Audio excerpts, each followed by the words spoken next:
Hello and welcome to another video from Flash Jazz Cat. It's been the first one in, I think, over a month now. That was not part of the plan, I have to say. I can only apologise for the delay, but there's been so much going on that's completely beyond my control that it just wasn't possible to make videos, which is a shame as well, because there's been some quite interesting jobs that I just couldn't film for various reasons. But initially it was because there was so much stuff in here I just could not get moved, and I just had to get the work done. The kind of videos I make, it's not the sort of thing where I can just set the camera away in absolute chaos and just run with it. So that's very unfortunate. I'll maybe go into the specific reasons and all the stuff that's been going on around here lately, which has made it really difficult. So we've got something a bit different on the channel in this video, and that is an Atari ST, which as you can see has already been completely dismantled. And that machine is in for a recapping job, so new capacitors on the motherboard and the power supply. Recapping the power supply on an Atari ST is a good idea, kind of a future-proofing exercise, and thanks to Exos Host, who provided the recap kit for the actual power supply itself, there's some improvements made in the ratings of the caps, and there's a new rectifier as well, which we'll be putting on the board. And simply recapping the power supply on the ST may have some nice side effects regarding video quality and that kind of thing. I procured a kit for the motherboard caps as well. I didn't want to go sourcing caps myself and maybe make a mistake and buy the wrong ones, because this is the first time I've done a complete recap on an ST. So let's dive into it and see what's involved in initially doing the power supply on an ST, fitting new caps, and then we will progress to the motherboard. So let's get to it.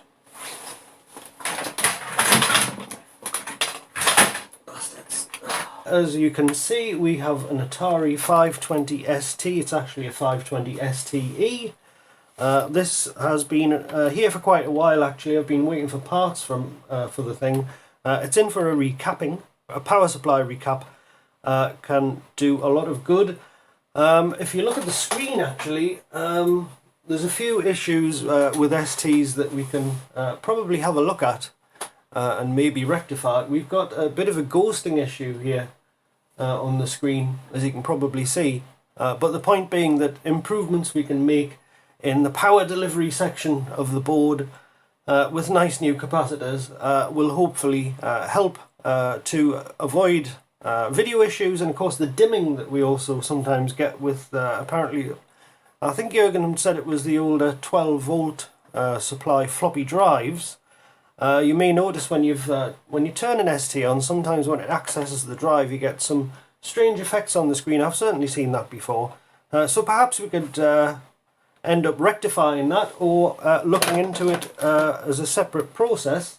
But what I did here anyway, because I haven't worked on STs for such a long time, really I haven't done anything much with STs since 2009 or 10, to any significant extent anyway. I've got a few of them, but I just rarely have time to actually do anything with them. So I bought recapping kits with the agreement of the owner. He didn't have a problem. Oh, that's nice. We've got a replacement regulator there. That's good to see as well. So this is the power supply recapping kit, and this is the main board kit.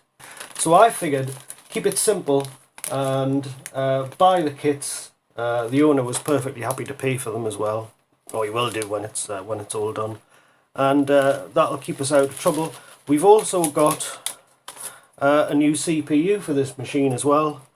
I can't remember offhand why exactly that's needed, but I've got a PLCC extraction tool so we can fit that CPU for him without any problems at all. The owner had helpfully removed the screws from the case. Now, since I've done some dismantling of this thing before I actually demoed it here, because it's been sat around for that long, first waiting for the parts and then waiting for an opportunity for me to actually work on the thing. So we'll unplug it. As I say, I've already taken the shield off. Let's have a look inside. So we get the keyboard out of the way. Almost everything's been unplugged already actually. We just need to take the floppy drive out. we'll unplug the power supply. There we go, and we'll take the whole board out, in fact.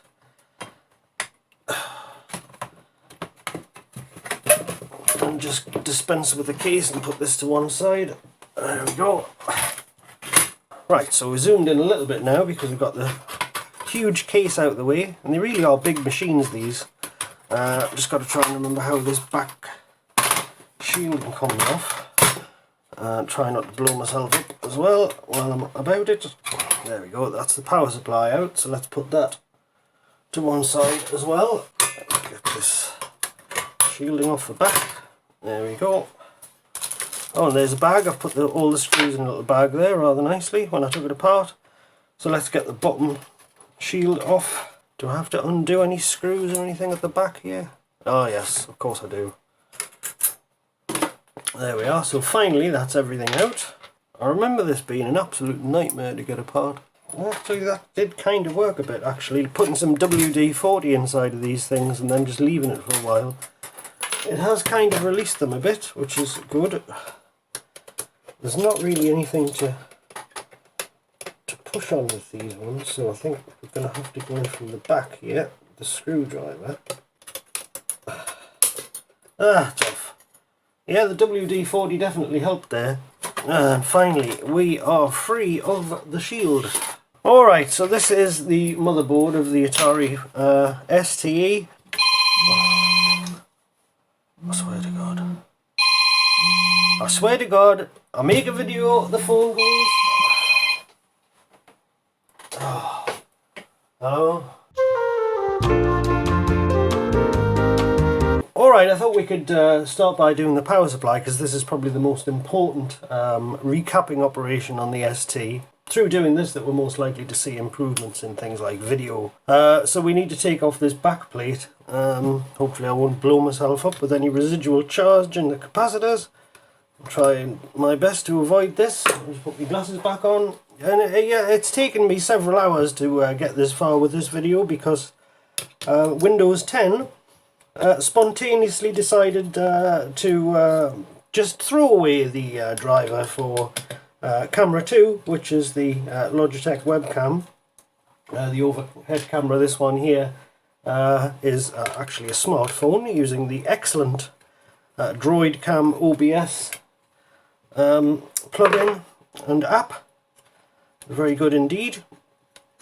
Right, so let's see if we can get this off. There we go. If there's anything I can short out. Some of the big caps there. Might not be a bad idea. Short them there and short them there. So I should hopefully not blow myself up now. That's brilliant. So we'll take these off as well, so we can get the chassis off. But yes, the Logitech webcam driver just spontaneously vanished, and it would only show up as a plain old USB camera. And right in the middle of what I was doing here, although it worked fine yesterday. So uninstalled the drivers, tried to install them again. It didn't show up. I completely forgot actually that now, if you try to update drivers through Windows Update and Windows 10, they come up as optional updates, and you've actually got to go looking for them and agree to installing them in a separate list, even though I had just specifically asked it to update the driver for the webcam. It's just absolutely unbelievable. And then along the way I managed to get the 21H1 update, I think it is. I immediately completely lost Windows Update. It just completely vanished, which was kind of worrying. But then it came back. Windows Update came back. It decided to come back later on, and in the intervening time I discovered where the drivers had gone, and I managed to get the camera reinstalled, and all of that took about 2 hours in total, while I was doing other things as well. So 2 hours later I'm back with this, trying to continue with it. And just a big solid thank you to Microsoft there for that wonderful Windows 10 operating system, whereby the user is the product. There's no question about that. So right, let's get this grounding tab off, and we are free of this. So this shouldn't take long. I also had to put the original fan back in the ZD915 desoldering gun because I'd replaced it with a 24 volt fan because I was told that the desoldering tool actually, it's overvolting the original fan, which is a 12 volt fan. It's actually putting 18 volts through it, which isn't good. So there's a few options there. One option is to fit a proper 12 volt regulator in the fan circuit. The other was to put a 24 volt fan in there, which was, it seemed perfectly reasonable that it would just run a little bit more slowly, but that didn't work. It would try to spin up, but it was not successful. So I had bought a replacement fan, so I've put that back. So we've got the rectifier here. This is going to need a little bit of finagling to actually get into to fit. This actually replaces this component here. So we need to do some fiddly stuff, but it's all described on Exos on Exos's website. So there's only 7 capacitors and the rectifier to install here, so it shouldn't really be an enormously complicated job. If we just take our time, the main thing is not to fit anything backwards. We've got some Celastic type glue kind of stuff which take a little bit of breaking off.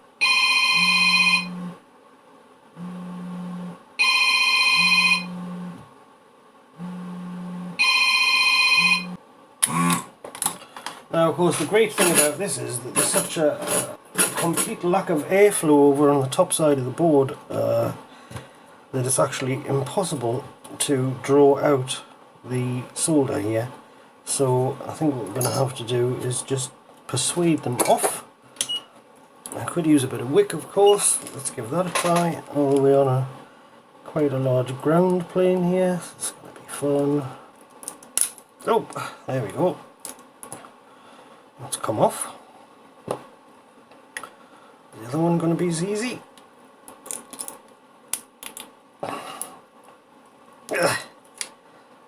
There we go. There's those two off. Now these are 2200 picofarad caps, and Exos has decided that the replacements are actually 4700 mic. So we'll clean up the board. We'll have to clean up the top side of the board, get rid of some of this Celastic-y kind of adhesive mess.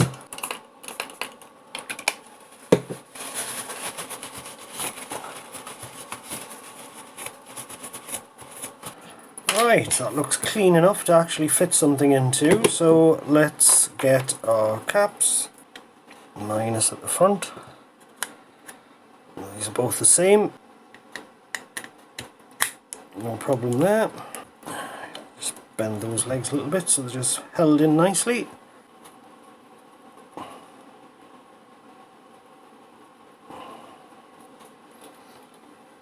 There we go. And make sure they're nice and flat. About as flat as I can get them.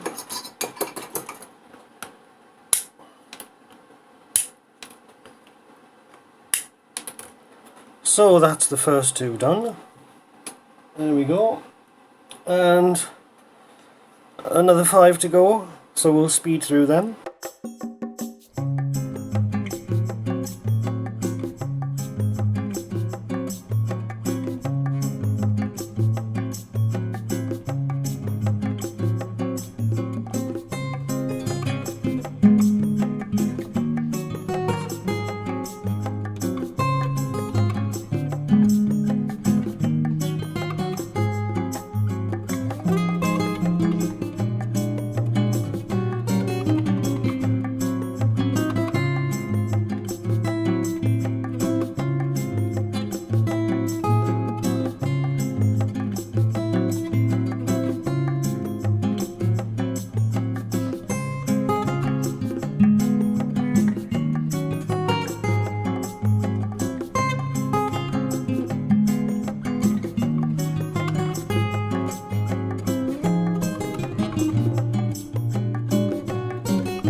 So we've got an arrangement like this. It looks different to the picture because just because the writing's on the back. But the important thing is to get the polarity correct. So we need to actually get this to fit into here without shorting anything out. So you're looking for something like this. So we'll just bend that a little bit further down, and that should do it. Get it soldered in. It's sitting nice and low.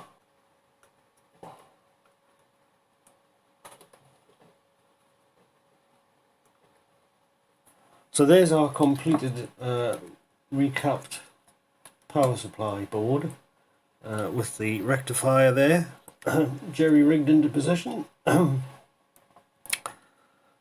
And hopefully that'll be good for another 30 odd years.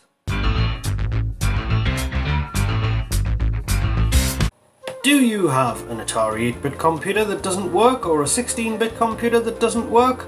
Or perhaps you just like some upgrades installing to the highest possible standard of workmanship? Well, if that's you, head on down to atari.co.uk, click on the hardware link at the top there and click on upgrades and repairs, and you can drop me an email or you can fill in the quote form, and I will get back to you generally within 24 hours with a detailed response and a quote. So please get in touch today at atari8.co.uk and drop me a line or fill in the online form, and I will get back to you as soon as I possibly can, and I look forward to hearing from you. So we'll just give everything a nice clean before we finish off. So I think that's basically it. So we can put this back together and test it, and hopefully the whole thing won't burst into flames, which is probably what would happen if it had been assembled incorrectly. So I've reassembled the power supply. I gave it a nice clean. We've got the bottom plate back on there, and gave it a little dust out and a clean. And I've given it a quick test outside of the machine, not connected to anything. Nothing blew up. So I think it's safe to plug it into the motherboard and just check to see that it still works. Now this is a good idea because I don't want to do both the power supply and the motherboard at the same time without testing it, because then I won't know if something goes wrong, something doesn't work. It'll be a little harder to figure out what's actually to blame. So let's go ahead and test it hooked up to the motherboard. So let's switch it on and see if we get a picture when it's actually hooked up. I've heard an audio pop there, that's good. Now we've still got this ghosting effect here. I've adjusted the camera so you can actually see it. I didn't expect it to really, but nothing we've done with the power supply has actually rectified that situation. So that's going to be a separate modification. Jürgen did send me a few things to look into about that. But our power supply works, and hopefully it's got rid of the screen issue, this kind of dimming, strange issue you get on some machines when it accesses the floppy disk. I've noticed that before on quite a few. So phase one of the job is complete, and we just need to do the motherboard now. And then we'll test it again and we'll see what little tweaks we can make to improve the video. Right, we've got a lot of caps to do on the motherboard, so I figured probably the best thing to do is to just take it a step at a time, take something off, see what it is. We've got a lot of 47 mic caps. So I've taken off these two little 47 microfarad capacitors, and I took note when I took them off that the negative side was on the right.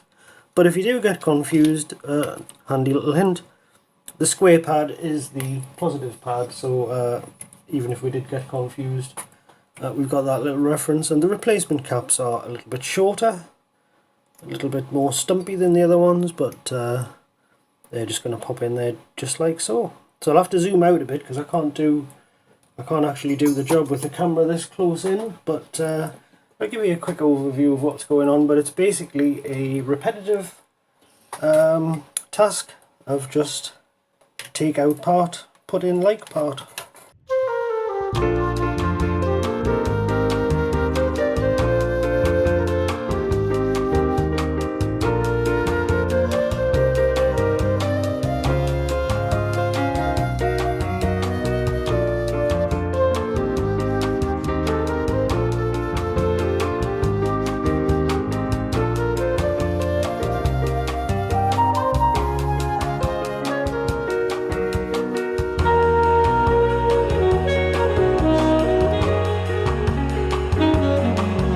So the quick way to take these off, if you just hook your fingernail over the top, and you can heat one side, and then I've got hold of the other leg here, and I'm going to heat this leg up, and I'm just going to yank it straight out the board, and that's off. And we're going to check, make sure it's the right one. Yes, it is the right one. So you can pull them out that way. It saves a bit of time. And then we should have 10 of these now, because I changed one of them already, and we have. So we'll put them in the parts bin, and then I'll do these sort of en masse. I'll just clear all the vias out. Okay, I've got all the capacitors installed from the kit. These blue ones here. I think there was about 30 odd altogether, and it was quite hard going actually, because some of these ground planes they do sink a lot of heat. I think this is just a 2-layer board. I don't see why it would be any more than a 2-layer board. But where capacitors connect to ground, getting the solder out the holes can be a little bit tricky even for a T12 iron. But the desoldering pump came in very useful. It might actually be better, rather than pulling the caps out of the holes in the way that I demonstrated for the sake of quickness. You might actually be better adding 60/40 solder to the back of the legs as a matter of course, and using the desoldering pump that way.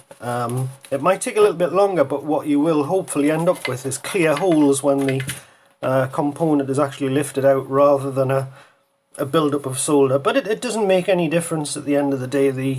No damage was done, and the job proceeded just a little bit more slowly than it might have otherwise done. I'll do it quicker the second time, because of course practice makes perfect, and this is the first time I've recapped an entire ST motherboard. It was very warm last night as well, so it was pretty hard going with the desoldering pump and the soldering iron on. It was quite grueling. I had to stop and mop my brow several times. And I can't really open the windows here because of all the background noise that's liable to come along. It seems that the local council tenants are issued with a dog as standard as soon as they get the keys.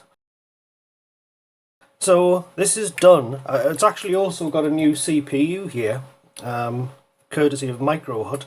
I'm not quite sure why the CPU is being replaced. There's nothing wrong with the old one, but the owner had it. He sent it along and dropped it off, in fact.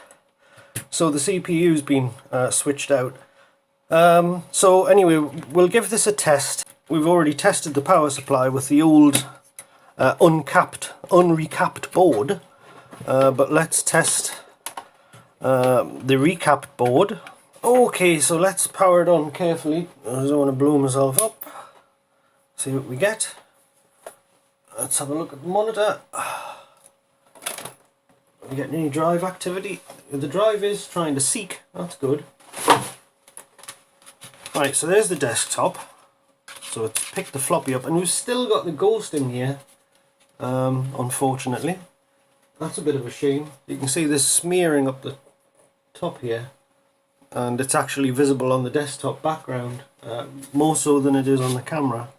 Let's just see what happens if I push a disc in.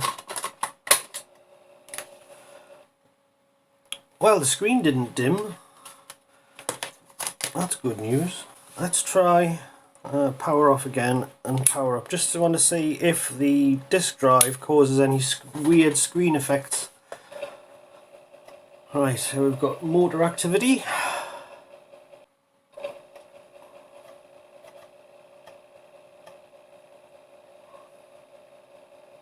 And that's booted. So the disk boots fine from the floppy, that's good news. Oh, and the audio still works as well. Well, that's good news as well. But you can see this ghosting here, this smearing. It's really awful. You can see all these ghosting effects here. Awful. But there is a mod, so we'll see if we can do something about that. Right, well this is really weird because I've done the Ghost Fix mod, which is documented on Exos's website. I'll flash that up on the screen as well. And this is the same mod that was recommended by Jurgen van Redek. TFHH. He's also got a lot of experience with STs, professional experience, and what you had to do is there's a capacitor underneath the power supply here. As I say, I'll flash a picture up, and you put a 47 microfarad electrolytic capacitor across this existing capacitor, and supposed to cure the ghosting effect. But it didn't do a thing. So I just took that mod off, and it just didn't make any difference with this particular machine and this particular cable, and I'm at an absolute loss as to why that would be. It literally didn't make a difference, and if anything it made it worse. So if anybody's got any ideas as to why this ghost fix mod might not work on a particular machine, or any alternative modifications I can do, please get in touch in the comments below. I'll be most interested to find out. It just did nothing. So yeah, that's a bit of a head scratcher, but that wasn't the point. The point of the job wasn't to fix any particular issue on the machine. The point of the modification was to kind of future-proof it with new capacitors, which we've done, and it still works. So I've got a few discs here which I'm going to use to stress test the system. Right, so here's our lovely ST completed. I haven't put the shielding on yet because I'm still wondering that, I think after I finish filming this video, somebody's going to chime in with a suggestion about this ghosting issue. But anyway, I'll hang on to it for a couple of days, run some tests on it, make sure that it's working, and maybe the owner will be happy to take it away as it is. I'm sure he will be, in fact, because the job has gone perfectly well. Everything went according to plan. So there you have it, an Atari 520 ST recapped. Sorry the camera work was a bit chaotic, but as I say, it was like a furnace in here when I was actually doing the recapping work. But yeah, it's been very interesting. There's a long time since I've done any soldering of any import on an ST board, and it's nice to see them again, and it would be nice to do some more work on these things. I've kind of lost track with what's going on in the world of upgrades on the ST, but yeah, time permitting, it would be nice to get up to speed with that stuff again. Now, regarding the lack of videos lately, I mentioned earlier on that there have been all kinds of interruptions and distractions in the way. One of the primary and the longest running distractions that I've had is actually with my mother, who is 84 years old. She had a fall. She lives with my father. She had a fall in January, late January I think it was, went into hospital, came out of hospital, she'd broken a hip, became ill again, was kind of with problems with her eating and that sort of thing. Went back into hospital again, then went to a care home, and then came back from the care home. She'd had more falls there, went back into hospital, and then she went to another care home, and she's finally going to go home, supposedly, imminently, but families being what they are, and all sorts of other difficulties going on, it's a very, very difficult road, trying to get everybody to act reasonably and sing from the same hymn sheet and just do the right thing is very, very difficult. And I spend a lot of time recently, have spent a lot of time recently on the phone to social services, to the hospital, to my mother. So that's been ongoing. There's also been the ongoing thing with a family member's employment issues, problems with their employer. I won't go into details about it. I have spoken about it to certain people before. I do have some topical knowledge of human resources. I did once used to work in a human resources department, but I have a superficial understanding of some legislation. That's proved useful, but I do also have a colleague that I used to work with who's very, very knowledgeable on this kind of thing. That's also taken up a lot of my time, and more recently, I just had a tremendous amount of work in, and the way I do videos, it's a shame because some of the jobs would have made good videos, but the way I do videos, it has to be structured, and there has to be some level of order, and this place was in such chaos, I couldn't even get across the floor, there was that much stuff in. Now, I like to have a lot of work to do, that's good, but it had piled up to such an extent that I just couldn't do anything but get the stuff done, and that's a shame because there was a couple of good things which I wished I had made videos about, and I really wish I'd made a video about the 1200 XL, the Italian job 1200 XL, which I actually ended up painting. I did publish photos of that, but I'm very, very regretful that I didn't actually just film the whole process. But once again, the objective has been to just get the thing done and get it shipped off. And I finally got on top of things anyway, and hopefully we move forward busy all the time. And then I've moved the website and the email. I've got a new web host. We're very happy with so far. Did that the other day. Everything was accomplished within the day with no losses, no problems. I'm happy about that. And then of course I released the firmware, Ultimate Incognito Side 2 firmware. Released that on Saturday, I think it was. Spent all day putting that archive together. Quite a lot of Sunday tidying things up, fixing a couple of problems. And the videos themselves are quite time consuming, not just to film, especially when I'm being constantly interrupted with phone calls and social services and people coming and going and things I need to take care of. But this is life, I suppose. Now, I guess everybody during their working day, because this is now my job, has to contend with similar things, so we just have to learn better time management, I suppose. And that's what I'm going to have to do. So hopefully, I would like to do, at the very least, a video every 2 weeks. I wanted to do one every week because I'm acutely aware of the fact that people offer me support. I've got the Patreon open. A few people did sign up there. I appreciate that very much, as I've said previously.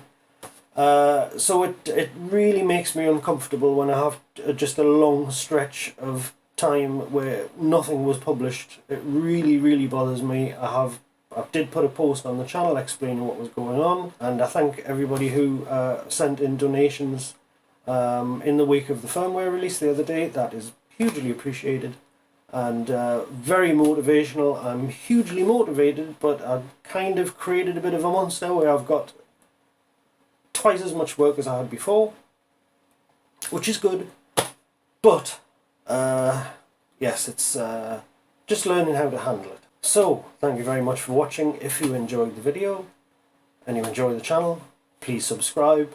Give it a like if you enjoyed it, and thank you very much for your support. Thank you very much for your patience, and I will see you in the next video. So, bye-bye for now.